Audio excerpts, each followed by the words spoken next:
All right, calling dormant clients. How many in here have a client maybe you haven't talked to in a while that you're overdue to call? Anybody? So tool number 10 is calling dormant clients. I would suggest, whoever it is, you had the name of someone, just make a note. Call them this afternoon. Now, if you're not quite sure how to start, usually the longer the period of time it's been since you've been in touch, the harder this gets, right? So I want you to start with a very simple thing. I was thinking about you and wondered how you're doing. Then you have to do something really hard. Shut up. See what the reaction is. Oh, I'm really busy right now. I can't talk. Okay, well, I just call to see how you're doing. Is there a better time to call back? I'm just really curious as to how you've been faring through this rather unusual economy we've been experiencing over the last couple of years. Yes, sir. Calling dormant clients or contacting dormant? Contact as in define as what? Email? Yep. All right. Yes, email is better. It's a hierarchy. Meetings are better than phone calls, which are better than emails, which is better than nothing. Okay, and there's actually a hierarchy in rainmaking. So I'll take email if you're going to not do anything.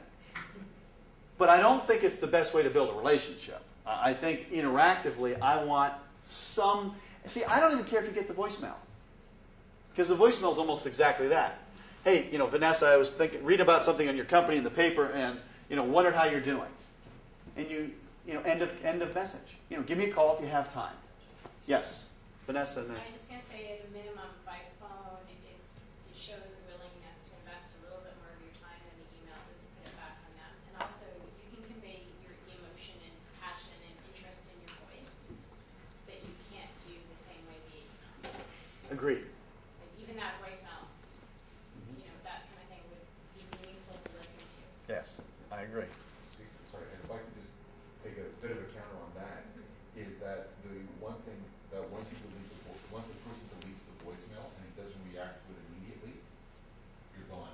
You If can you follow didn't, up with an email though. no, but I'm just saying, if the email is there and he's scrolling through, oh yeah, I meant to call him back. Right. It's a lasting. Right. It has a lasting impression. Well, and again, you can do both. I actually like both better than just one or just the other.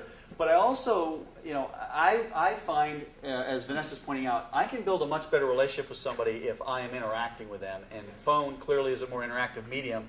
Even though email is very interactive, it's still not the same as a phone call. So what happens when you call? Yeah. You want to have that live connection and you get the gatekeeper. Okay, The executive great question. assistant. What happens when you call and you get the gatekeeper? A, build a relationship with the gatekeeper. Because, candidly, if you do that, getting through to the person you're trying to get through to is easy. But having a genuine interest in the gatekeeper, rare. All you see them as is the gatekeeper. No, they're a human being, whose job is oftentimes to screen out interruptions.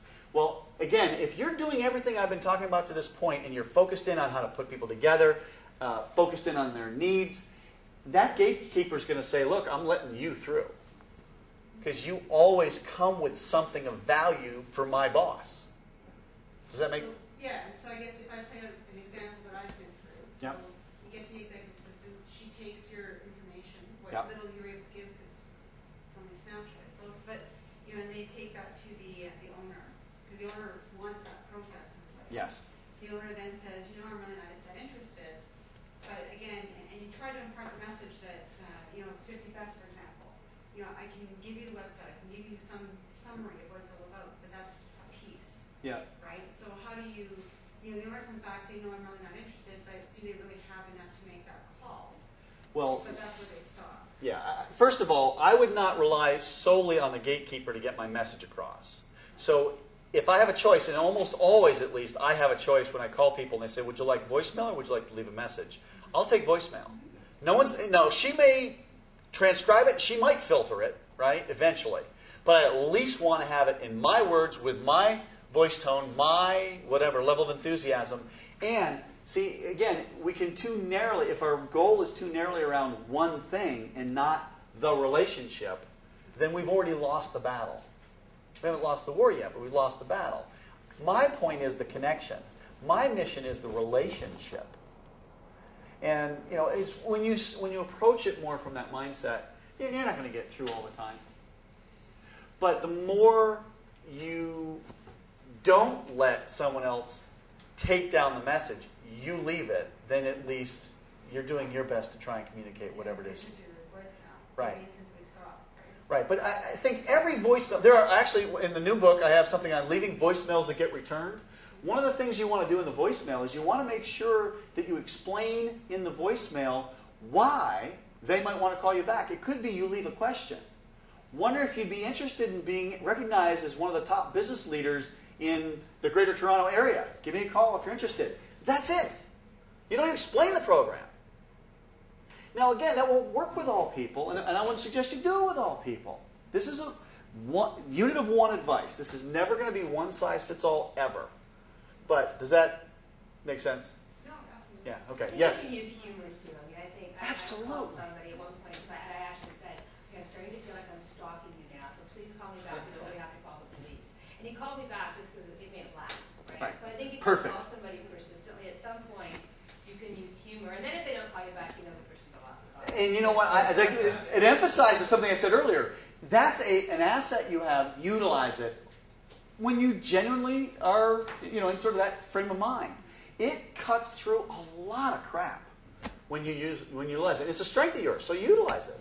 Yes. The other thing I found is if I can get the gatekeeper to somehow get to be a bit more on my side, as opposed to strictly being the gatekeeper. Exactly. And take 2 or 3 phone calls, it helps a ton. And that's the point I was making. Yeah. Befriend the gatekeeper. See them as a human being who, frankly, you want to show just as much genuine interest in them as you do in the person who they're keeping gate for. Absolutely.